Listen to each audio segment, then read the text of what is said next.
Before we get started, I just wanted to thank everyone who has supported me over this last month. You guys are all amazing, and I really couldn't do this without you. If you aren't subscribed, you should consider doing so. I upload videos like this each and every single week. Now, with that out of the way, let's get on to the video. When most people hear the word satanic panic, their minds tend to go straight to the satanic ritual abuse, which were a rash of false allegations made towards daycare centers in the 1980s. But, like most things, there are layers, and you can still easily see them present today with the protective masks from COVID being labeled the mark of the beast, right down to the clown scares that plagued the country back in 2016. Combine that with an overall blanket misunderstanding, it is easy for these events to feel like they were lifted straight from the darker era of American culture. You know, back when fear of demons and strangers practicing occult magic plagued nearly every single neighborhood from coast to coast, and most people were afraid to even go outside. Now, to properly cover this topic, I'm going to have to break this down into 3 parts so we can get a full understanding of where these fears came from and where I think it might be going. In the 1970s, there were a number of factors that contributed to the interest in the occult and ultimately the fear of the occult. I think we have to start with the Manson family, which, for those of you unfamiliar, they were a cult led by Charles Manson that would commit a series of mass murders in the summer of 1969. Shortly after these murders took place, Americans had only one thing on their mind: organized, ritualistic killings. And then that same year, Anton LaVey published his book, The Satanic Bible, which I do want to note, he plagiarized several sources and mainly just regurgitated earlier philosophies of self-empowerment from other writers.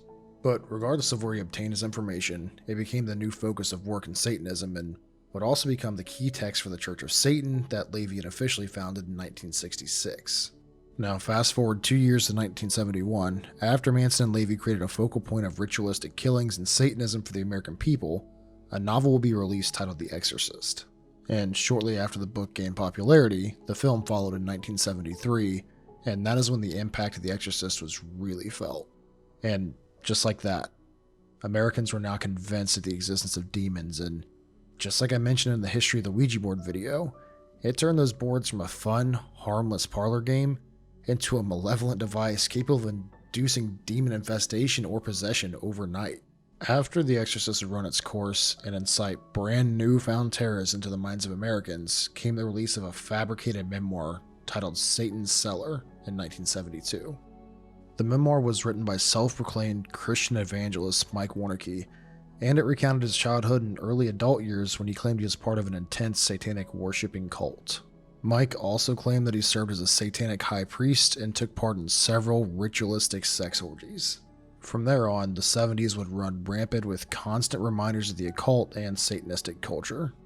Then we had John Todd, Herschel Smith, David Hansen, and Mike Warnke, who we just spoke about. These men all grew up in Southern California and seemed to take the spotlight directly from the recent killings of the Manson murders and put it on themselves. All of these men declared that the world was full of dark occult symbols and several very far-reaching satanic conspiracies. Conveniently enough though, all of these men would claim to have conversion experiences that made their stories far more appealing to Christians. And all of these men were directly linked to the quickly emerging fundamentalist Christian right. Todd was supported by Jack Chick, who used false claims as the basis for several comic-like pamphlets against Satanism and spiritualism. Warnke spent over 10 years posing as an expert in Satanism for the evangelical Christian community, and he consistently cited his made-up childhood for how real Satanism worked. Then we can end the decade with the Zodiac Killer and the Alphabet Killer, both very well-publicized serial killing cases who both had ritualistic patterns for their killings and utilized symbols during their investigations. If you combine that with the killings of Ted Bundy, John Wayne Gacy, and the Hillside Stranglers, it seemed like a non-stop barrage on the American people to link any bit of wrongdoing or evil in the world to satanic or spiritualistic culture.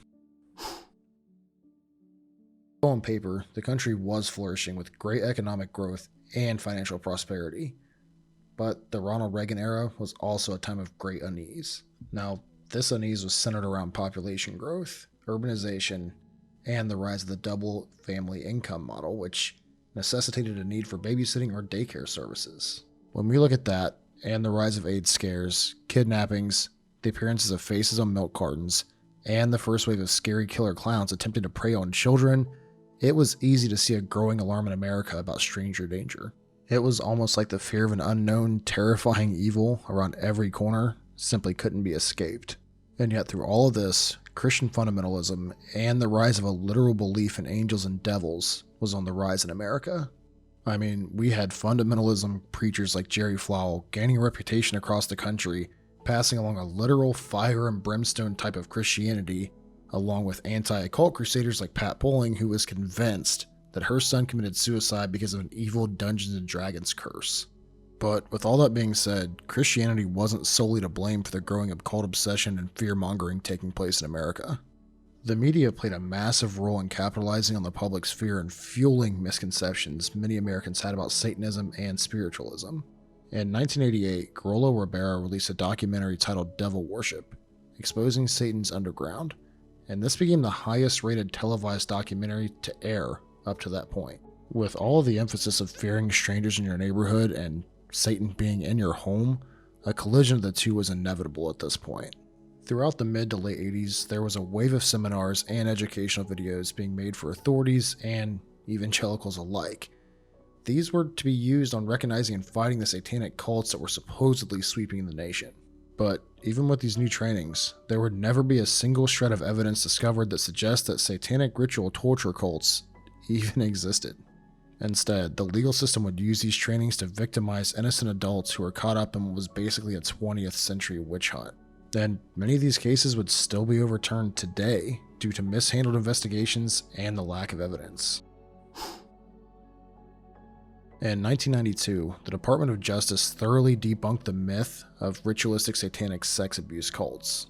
But even though accusations of satanically motivated child abuse rituals had basically died out by the mid-1990s, law enforcement continued to treat Satan as a potential crime indicator. And even though these cults have been officially and formally debunked, we still see evidence and backlash from the Satanic Panic today in 2020. In 2015, the Satanic Panic surrounded the murder of Meredith Kircher in Italy. Meredith's roommate Amanda Knox would be accused of the murder. Amanda would be completely exonerated due to no physical evidence.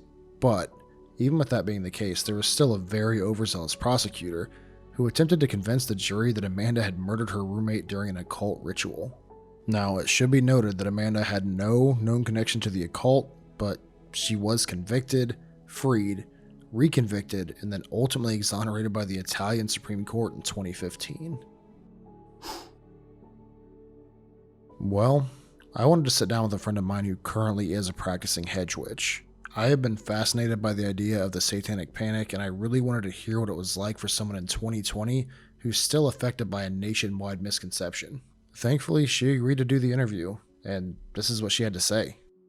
My name's Natasha Woolley. I am a full-time tattoo artist here in Piqua, Ohio, and I am a practitioner of modern-day witchcraft. Um, yeah, that's about it. I usually, if I'm going to label my beliefs, I usually just say that I'm a Satru pagan, or I work with Norse deities.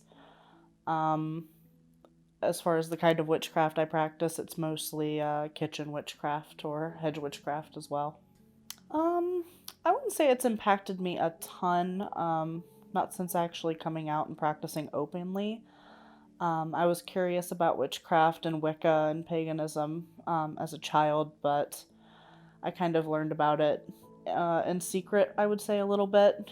I come from a pretty conservative Christian family, so I was worried about it causing tension among my family. But I'm pretty open about it now, and it hasn't negatively impacted my life at all. I think that I hear a lot of people think that paganism or Wicca is devil worship, is one that I've heard commonly since I was younger, especially in very religious communities, which it's not. In fact, a majority of pagans and Wiccans that I know of don't even believe in the devil, let alone worship him.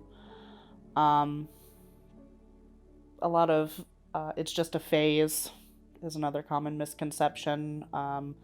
People just wanting to be edgy or get attention, stuff like that. Definitely the freedom. Um, asking questions doesn't seem to be encouraged in a lot of mainstream religion. It's actually tends to be frowned upon, I think. And I've always had a lot of questions in regard to religion, and it was always hard for me to swallow the idea that if there is a higher power, there's only one of them. That seems nonsensical to me.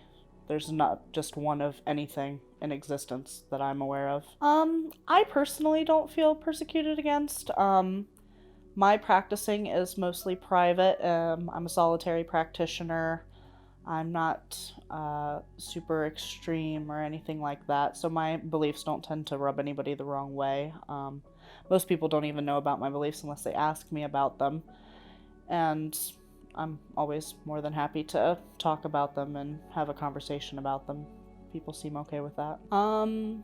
Honestly, the internet is how I got started. I'd heard about Wicca through a family member, one of my uncles, when I was very young, and from there I just started Googling different kinds of paganism and witchcraft, why it was practiced, what it was actually used for. There's just an endless amount of information about it online.